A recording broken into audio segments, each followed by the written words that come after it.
보잉 관련 뉴스가 있어서요.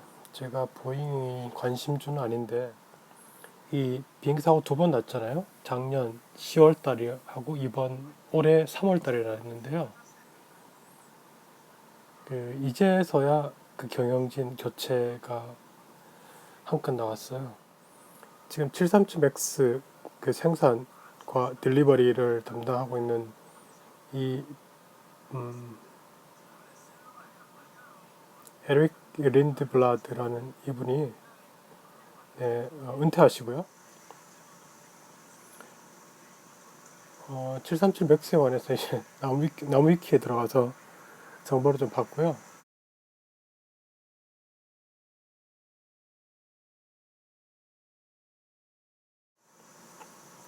자, 이 에릭 린드블라드란 분,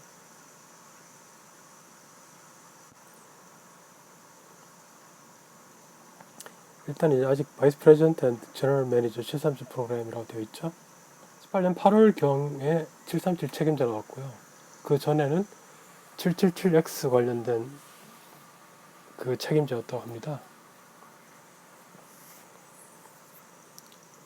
8월이니까 두 달 후인 10월 달에 첫 번째 사고가 났고요. 3월 달에 두 번째 사고가 났죠. 대략 유추해 보건데 늦어도 2017년부터는 실제로 운항을 했겠죠. 그러니까 대략 한 1년 넘게 운항을 하다가 지금 사고가 난 거예요. 사고가 난 것은 맥스 H예요, 둘 다. 근데 맥스 10을 관련해서 조금 이해를 하실 필요가 있는데, 17년도에 그 파리 에어쇼에서 처음 공개되었고요. 유나이티드 항공하고 대한항공이 참 이 문제에 대한항공이 건의를 해서 추가 개발된 형식인데 737 맥스 9 동체를 약 1.6m 더 연장해서 좌석이 10석 정도 더 늘었다. 제가 예전에 미국 가서 737 타봤을 때는 그때 맥스 기종이 아니었을 것 같은데 그때 120석, 130석 그랬던 것 같아요. 그것이 이제 지금 맥스 10까지 와서 거의 2배가 되었다는 얘기죠.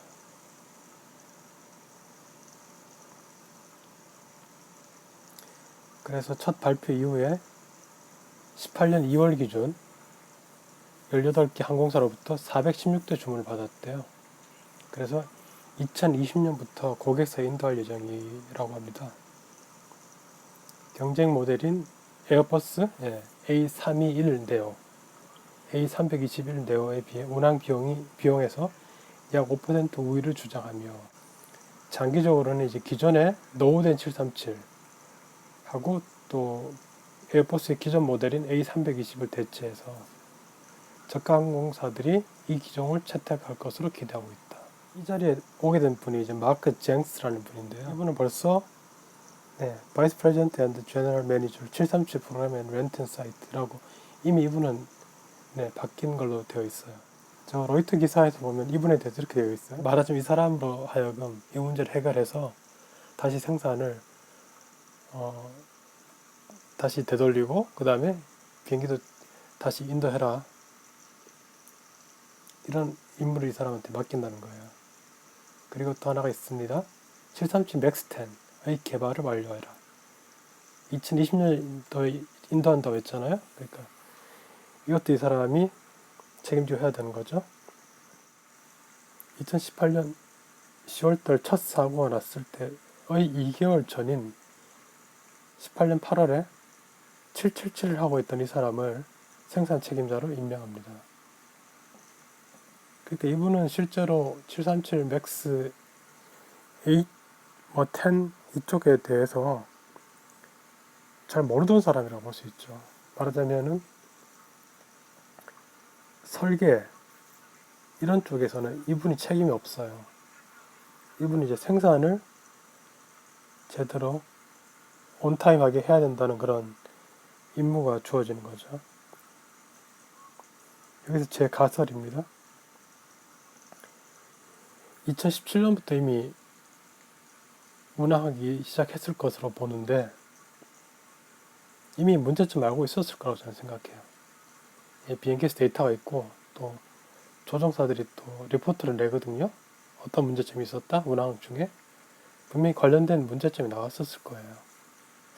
아마 기사에 보면은 그런 게 있을 것 같은데 제가 뭐 기사를 다 살펴본 게 아니라서요. 이미 알고 있었을 것이고, 이런 하이테크 기업들은, 우리나라도 유명한 하이테크 기업들 많잖아요. 자신의 문제점을 이미 잘 알고 있습니다. 단 이제 피해갈 수 있는 방법 또한 잘 궁리해내죠. 사고가 연속으로 2건 나면서 이분이 이제 기술적으로 많이 알기 때문에 해결하기 이렇게 됐겠죠. 여기서 또 가설. 737 맥스에 관여하지 않았던, 즉 737 맥스의 개발 과정, 즉 설계 과정에 관여하지 않았던 이 린드블라드 이분으로서는 근본적 결함 해결 불가능했겠죠. 네, 비행기 자체에 근본적인 문제가 있는데 생산 과정에서 어떻게 하라? 잘 되겠습니까? 잘 안 되겠죠. 그래서 또 가설. 그래서 저는 그 보잉이 이런 결정을 지금 하고 있다고 봐요. 맥스8을 인도하는 거는 맥스8의 문제점을 해결해서 지금 지연되고 있는 비행기 생산과 인도는 포기하고 2020년도에 인도가 시작될 맥스10에서 맥스8의 문제점을 해결하기로 했을 것 같아요. 아마 같은 플랫폼이기 때문에 같은 문제점을 맥스10도 가지고 있을 텐데 어차피 2020년도에 인도하는 거기 때문에 이걸 해결해서 맥스10에서는 맥스8에서 나타났던 그 문제점이 나타나지 않도록, 이번에 새로 임명된 쟁스란 분은 737하고 777 사이의 중형 드림라이너 787 있잖아요. 이 중형 787의 새로운 프로젝트가 진행 중인데, 원래 그것의 인도 목표 2025년이에요. 이것을 이제 뉴 미드마켓 에어플레인이라고 해서 NMA라고 하는 프로젝트 명으로 불려지고 있어요. 이 NMA의 담당자였습니다. 이 쟁스란 분이. 참고로 그 맥스7은 좌석이 172석이었고 에이스는 210석, 10은 230석이에요. 그리고 NMA는 약한 뒤에 나옵니다만 NMA의 첫 번째 버전인 6X는 225석입니다. 두 번째 버전인 7X는 265석이에요. 그러니까 중간급 되는 거죠. 우리가 보통 보는 777 이런 것들은 모두 400석 넘잖아요. 엔진도 4개씩 달려있고요. 얘는 양쪽에 하나씩 달려있는 거니까요. 또 가설이 들어가는데, 만약에 맥스10 으로도 공급이 많이 어려워진다. 문제 해결을 못해서, 혹은 또 다른 이유로, 그러면은 이제 NMA를 앞당겨서, NMA가 2025년이니까 NMA를 2022년, 2023년 이런 식으로 좀 더 앞당겨서 이거를 어떤 계약 변경을 통해서 공급할 그럴 시나리오도 가지고 있을 것 같아요. 그러니까 계약 취소를 막기 위한 노력을 하겠죠. 네, 그런 차원에서 X8 대신에 맥스10이나 NMA를 대신 공급할 생각을 하고 있을지도 모르겠습니다. 그래서 NMA 책임자였던 저 쟁스란 분을 737 책임자를 안 치고 8의 문제 해결과 10의 개발까지 임무를 준 거라고 저는 생각합니다. CEO까지 경영진 교체를 해야 된다고 생각하고요. 그래서 맥스 기종 자체는 지금 기존의 737이 120석 정도였던 거를 지금 거의 2배를 뻥 튀어놓은 거잖아요. 같은 플랫폼에서. 그러니까 얼마나 무리가 되겠습니까? 그래서 이 프로젝트는 여기서 끝내야 된다고 생각합니다.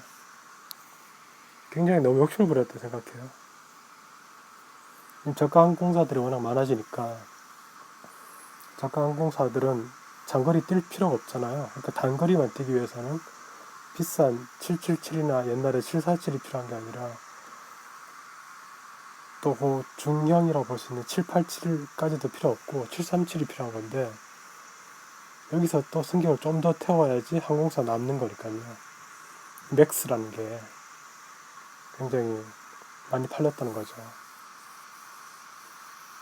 아까 위에서 보셨다시피 뭐 유나이티드 항공하고 대한항공이 요청을 해서 맥스 9에다가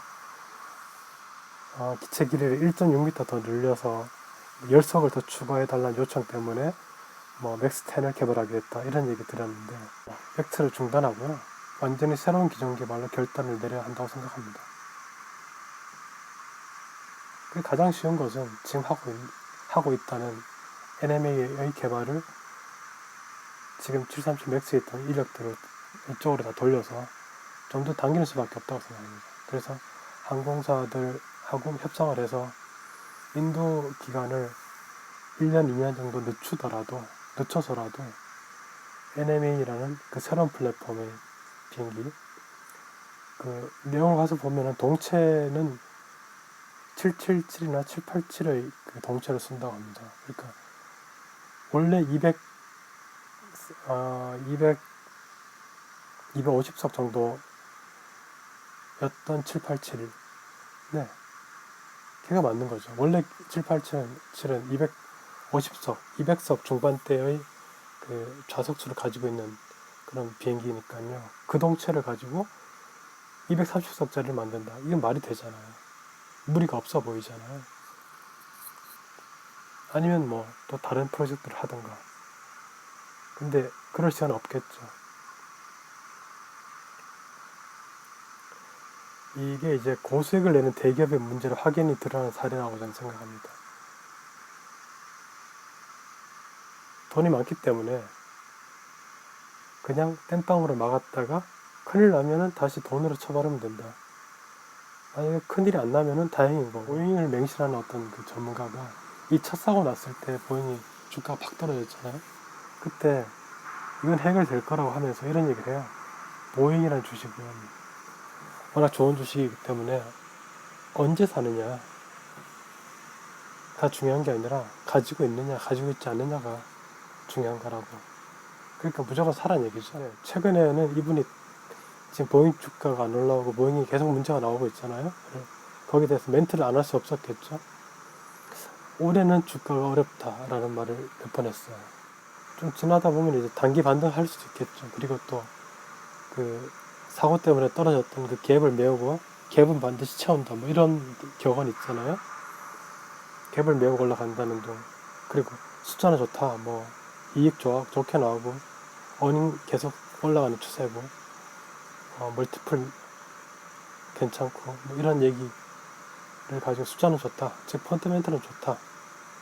그래도 저 문제 해결이 안 되면은 저는 안 살 겁니다. 제가 이 관련된 링크들은 다 영상 밑에 올려놓겠습니다. 좀 재미가 없으셨을 것 같은데 그래도 들어주셔서 감사하고요. 네, 도움이 되셨다면 좋아요 부탁드리고 구독도 부탁드려 보겠습니다. 감사합니다.